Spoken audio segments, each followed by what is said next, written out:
Welcome back to Grammar Grade 10. This is Unit 8, Lesson 61, and it closes out our whole unit on using modifiers correctly. Today we meet the two great modifier faults, the misplaced modifier and the dangling modifier. Here is the good news. When these go wrong, they go hilariously wrong. Moose start driving cars. Rain walks to school. Once you learn to read a sentence literally, you will spot these everywhere, and you will never be able to unsee them. Let's get into it. Let's start with what a modifier actually is. A modifier is simply a word or a group of words that describes another word in the sentence. Adjectives modify nouns. Adverbs modify verbs. Whole phrases and clauses can modify too. Now here is the one rule that governs every last one of them, and it is beautifully simple. Keep a modifier as close as possible to the word it modifies. English decides what a modifier belongs to mostly by where you put it. So if you park a modifier far away from its word, it will happily grab the nearest word instead, and your sentence will say something you never meant, usually something ridiculous. Fault number 1 is the misplaced modifier. With a misplaced modifier, the word it belongs to is in the sentence.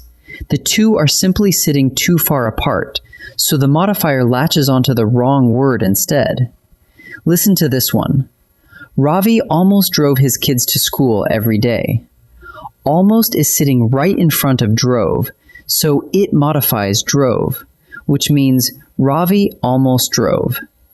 He walked out to the car, put the key in the ignition, and then, what, changed his mind? Every single day? That is not what we meant at all. We meant he did it on most days. So we picked the modifier up and set it beside the words it really belongs with. Ravi drove his kids to school almost every day. Now almost touches every day, and the sentence finally says what we intended. That is the whole repair. Move the modifier next to its word. Now watch what happens when a whole phrase goes wandering, because this is where it gets funny. We saw a moose driving through the mountains. Read that literally. The phrase driving through the mountains sits right beside moose. So grammatically, the moose is the one behind the wheel, cruising the switchbacks with his antlers out the window. Picture that for a second. Of course, we were the ones driving. So we lift the phrase out and move it to the front, right next to the word we, and everything snaps into place. Driving through the mountains, we saw a moose. Same words, same phrase, one move, and the sentence means exactly what we meant it to mean. There is one family of modifiers that causes more trouble than all the rest put together, and they are tiny. Only, just, almost, nearly, even, hardly. We call these limiting words because they limit whatever comes right after them. Move one of them a single word and you change the meaning of the entire sentence. Watch.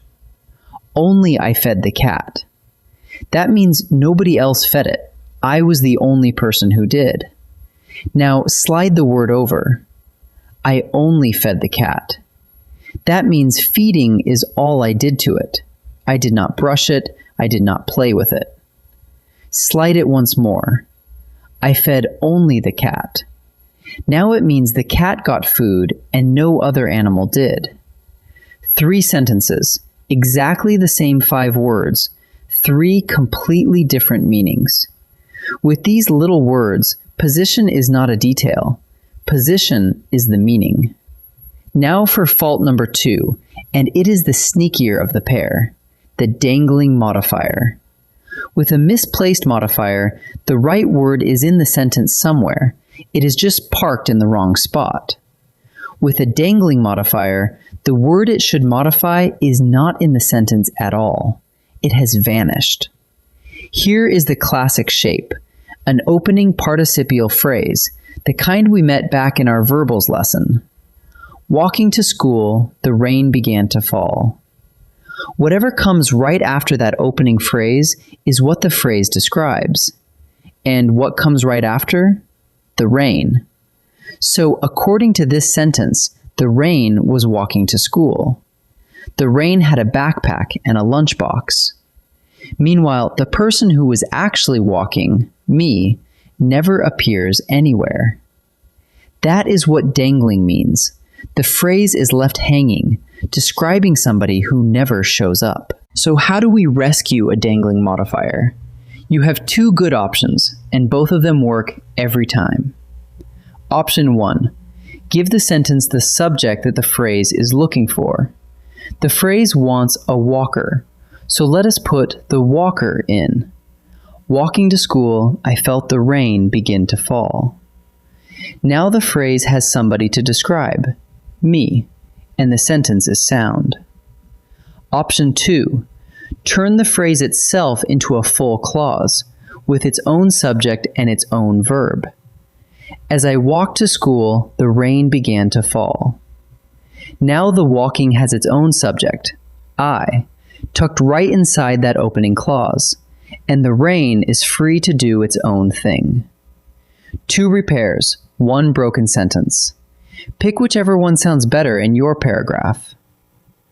Let us turn all of this into one question you can run on any sentence. When a sentence opens with a phrase, stop at the comma and ask, who or what is doing this? Then look at the very next thing that arrives, the subject. The answer to your question must be that subject. Walking to school. Who is walking? The next word is rain, and rain does not walk. So the modifier dangles, and you fix it.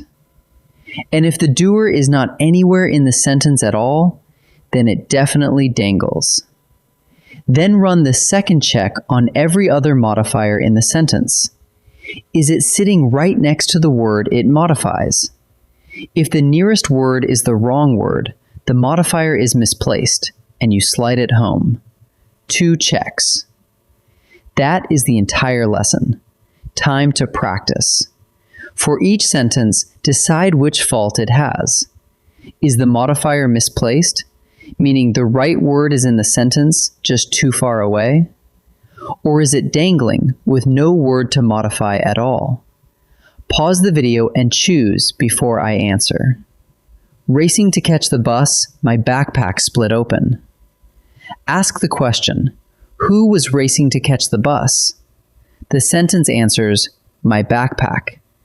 And a backpack does not race for anything. Worse, the person who was actually racing is nowhere in this sentence. There is no word here for the phrase to modify, so this one is dangling. Nadia served cupcakes to the children covered in frosting.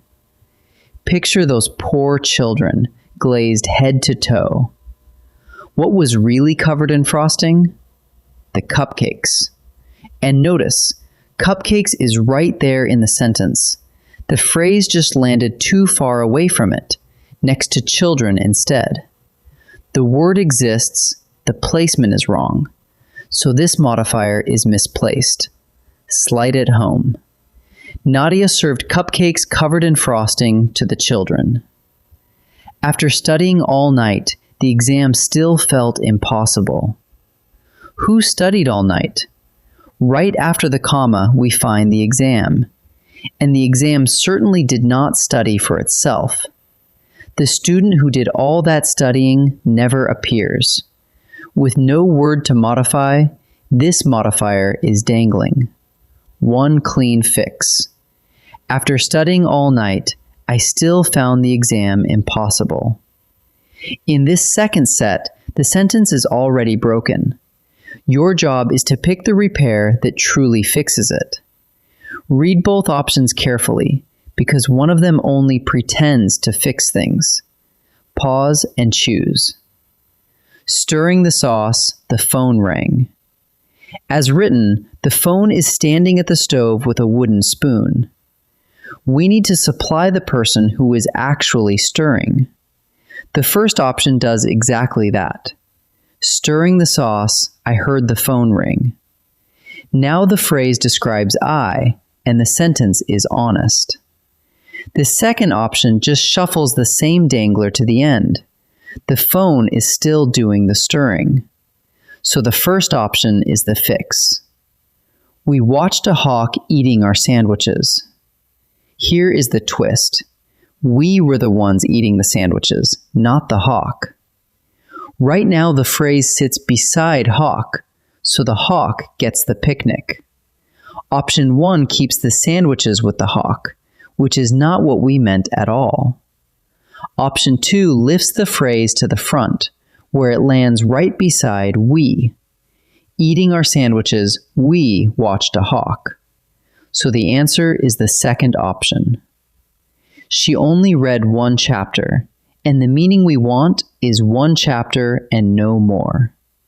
But as written, only sits in front of read, so it limits the reading. She read the chapter and did nothing else with it. Put only directly in front of the words it truly limits, which are one chapter. She read only one chapter. The other option, only she read one chapter, would mean nobody else read it. So the answer here is the first option. Let us gather it all up. A misplaced modifier means the word it belongs to is in the sentence, but the modifier drifted too far away and grabbed the wrong neighbor. So move the modifier next to the word it modifies. Watch the little limiting words especially. Only, just, almost, nearly, even, hardly. A dangling modifier is a different problem. The word it should modify is not in the sentence at all. So either supply the subject the phrase is describing, or turn the phrase into a full clause. And with that, Unit 8 is complete. You have learned the degrees of comparison, irregular forms, double and incomplete comparisons, good and well, double negatives, and now modifier placement. Read your sentences literally.